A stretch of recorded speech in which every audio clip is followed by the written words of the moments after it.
And in today's Spotlight, we'll be speaking to former member of the Police Service Commission, Martin George, a legal mind as well, about this saga that continues between the Police Service Commission and former Commissioner of Police, Gary Griffith, and just where the breakdown happened and where the law was probably ignored. So good morning to all of you. Welcome back to TTT. I am Natalie Legore. Good morning to you, Martin George. Hi, good morning to you, Natalie, and good morning to your viewers, and good morning, Trinidad and Tobago. And, Natalie, one thing I must add, I think you can also say former acting commissioner. Well, that's the thing. I'm not so sure. So let us get into it. Is the commissioner, the former commissioner of police, is Gary Griffith now former acting commissioner of police? And on what grounds do you say that? Okay, the point is there's only one person who can be commissioner of police in Trinidad and Tobago at a time. You can't have two substantive commissioners of police.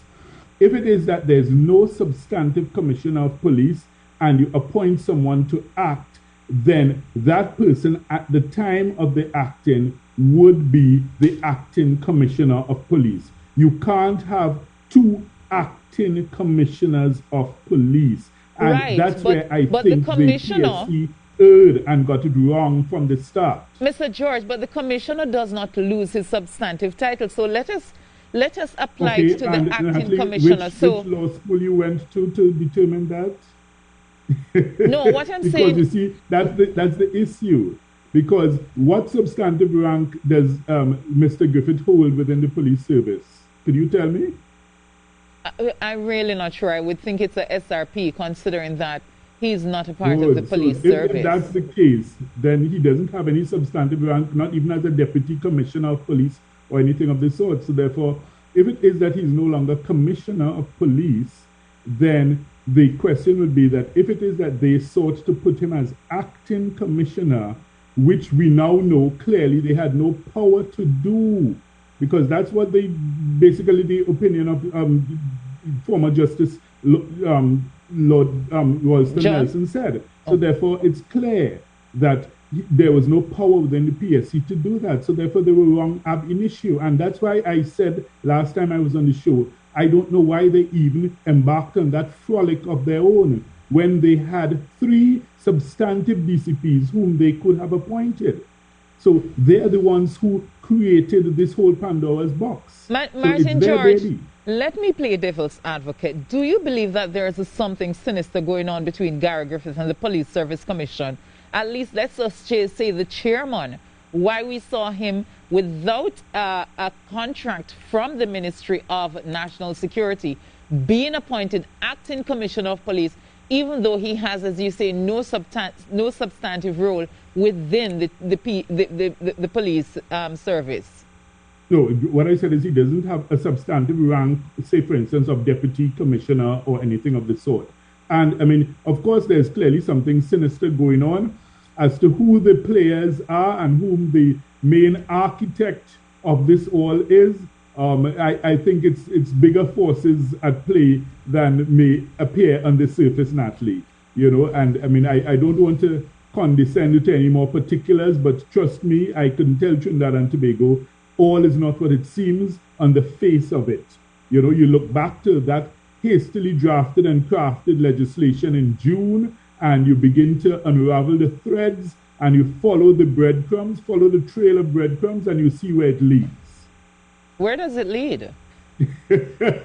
Follow the trail, Natalie. Follow the trail of the breadcrumbs. Oh, God. Help out a girl, the man. Help out a girl, Martin George. Let us go through it and see what really has changed and what the change to how the change to the legislation is connected to what we're seeing now. Right. So the thing is, what happens is the previous process did not allow for any possibility of you trying to take someone who is basically who has been on contract, who came in from outside the service, who never worked his or her way up the ranks, and appoint them to an acting position as commissioner of police. That hastily drafted and crafted legislation which is what I have always referred to it from the get-go, is what allowed for that. So you ask yourself, what was the intent and purpose behind that legislation? One of my colleagues, Attorney Dave Persad, he's one who sounded the alarm from early o'clock. He consulted with me. We both looked at it. We both agreed that it was wrong and that it was illegal from the start. We said so. I said so on the television. He said so in the newspaper. He wrote his letters. He was pilloried, tarred, and feathered, I think, by the powers that be. Yeah, and but how do you say, how do you say that, I mean, a government can change legislation? I don't know that we can say that a legislation is illegal. You've changed the terms and conditions under which somebody can become commissioner of police. Sorry, with the greatest of respect, it has been accepted. The Prime Minister himself has accepted and acknowledged that they erred. They were wrong. They were totally wrong. No. I don't doubt that. I don't doubt that. I think where the PSC made an error is we have to look at what is the process that it has to get into to employ an acting commissioner of police, because isn't that something, according to the process, that has to go through the parliament just like the commissioner of police? Right, and that's where they erred. That did not happen, and that's the point. So that's why their appointment was illegal. It cannot stand, and it never could, and that's what the alarm bells were sounded very early. So the fact of the matter is we are past that at this stage, Natalie. I think everyone has accepted. I think even the Attorney General has, I mean, he hasn't exactly made a mea culpa, right, but I guess as close to a mea culpa as we would get from him, but the fact of the matter is that it was an error, and clearly the Prime Minister himself acknowledged that an error was made, so there's no doubt about it. Yeah. And the fact is that the PSC, they erred in terms of that attempt at doing so. And I'm saying they didn't even have to fall into error if they had used, what they had before them in terms of the 3 substantive deputy commissioners of police. Right. No, but even so, wouldn't that process still have to go through the parliament, even if it was a deputy commissioner of police? I think what made it bad, Natalie, which law school did you go to? I'll ask you again. If it is that you are taking someone who has a substantive rank of deputy commissioner of police, that process, which is what the Constitution already has in place, does not need the approval of Parliament. And that's the difference. Yes. Hold on. So we get into the meat of the matter. Yes. But there are so many moving parts to this, Natalie. Because, for instance, you have the issue of, I saw in the press that the president has called upon one of the members, I think Mr. Kewal Singh, to explain the issue of the copying of the email to Mr. Griffith. And, what I find alarming in that entire scenario is that I saw nothing publicly from Mr. Kewal Singh explaining that. I mean, that's a major issue, because you're talking about the possible breach of confidentiality in terms of the work of a constitutionally appointed commission. So, one would have thought that the minute that came out, that he would have rushed and, sought to clear the air. But I have seen nothing publicly from him. And the fact that the president has to call upon him now, I think it puts him in a rather invidious position, because questions will arise. Because if one harkens back to the fact that when his appointment was put before the parliament, questions were raised by persons as to whether he has a personal friendship or a personal relationship with Mr. Griffith.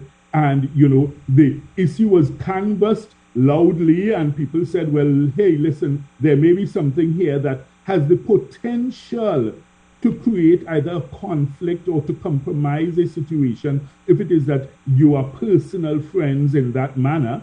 But yet still he was appointed, and now with this email being copied, the question will be asked, okay, was this the only time? Were there other instances where the commission's confidential business was copied or passed or sent to Mr. Griffith? So there's a whole lot that he has to answer, because there are persons who are already asking as to whether there is any issue here of misbehavior in public office. Definitely. Because you have, I mean, this is a very serious situation. And when you have the President of the Republic calling upon you to answer in that regard, I think that, you know, for his own sake, maybe it might be good if Mr. Kowalski will offer maybe his computers, his tablets, his phones to show, well, look, the history of my dealings in terms of the PSC's matters and emails and text messages and WhatsApp messages, and, you know, to show that, look, okay, this was a one-off thing. I think for his own good, he ought to do so. Yeah, but you know what? Even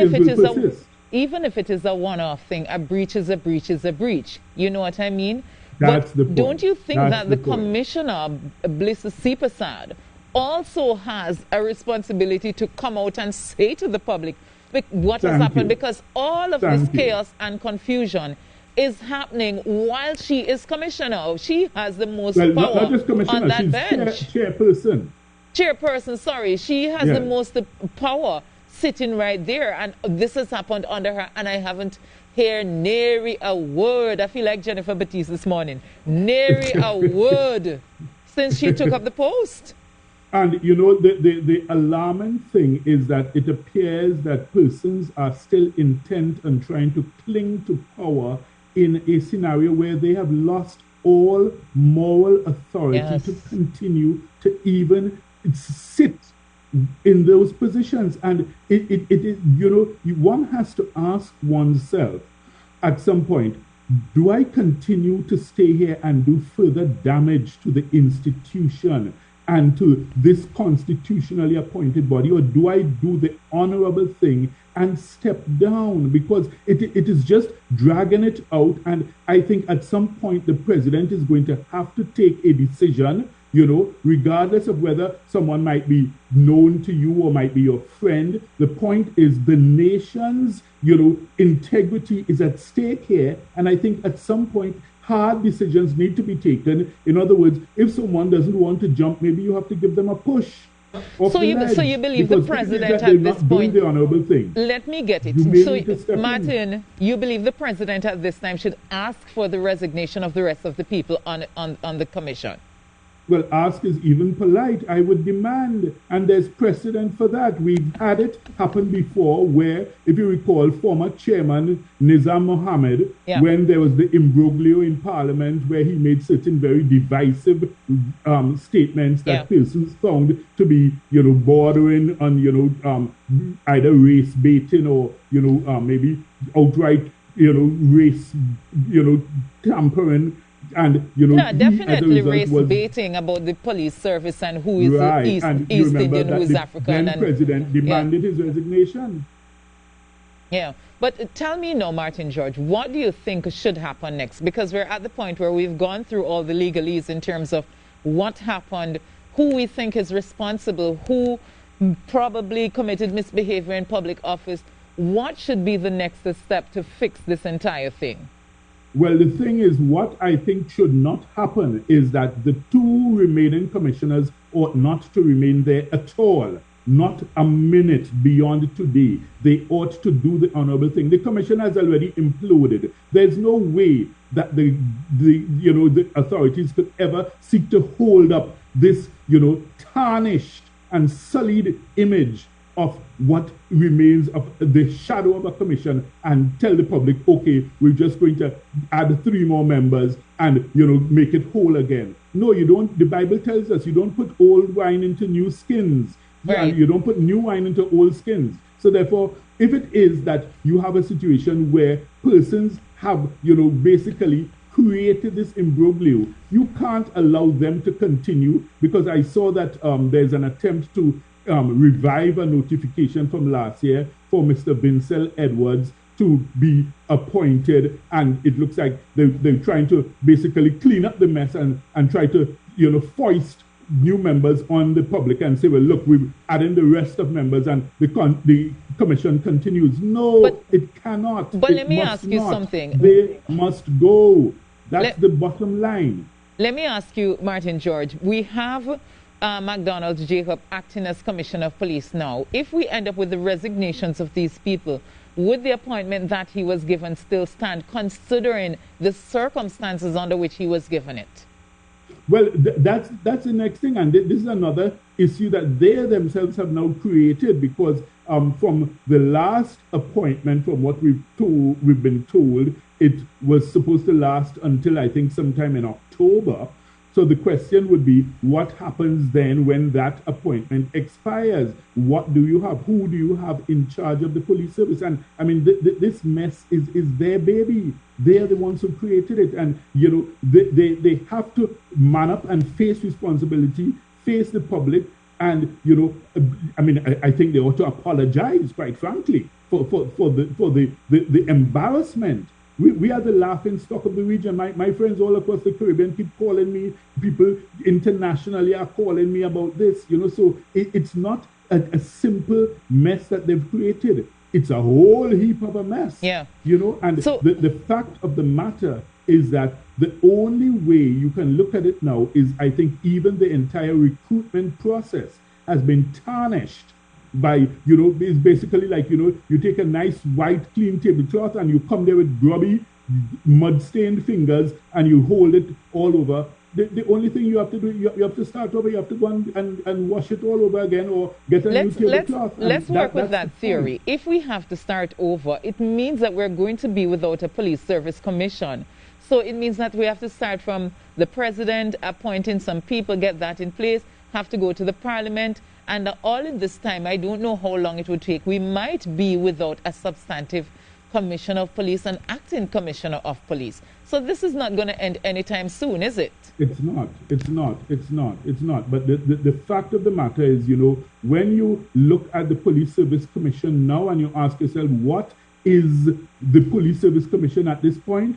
The only answer you get is that it represents at this stage, and, you know, a place where ignorance is bliss. That's the best way to put it. Martin George, I don't want you to say anything else. Let's leave it there, and I want to thank you so much for being on a part of the show this morning, and you do enjoy the rest of your day. It's always a pleasure. Have a great morning. Yes, same to you. Martin George, he says, the only thing I can say at this point is ignorance is bliss. Well, let us just say good morning to Bliss Prasad, and we are going to take a break, and we will be back with more. Oh,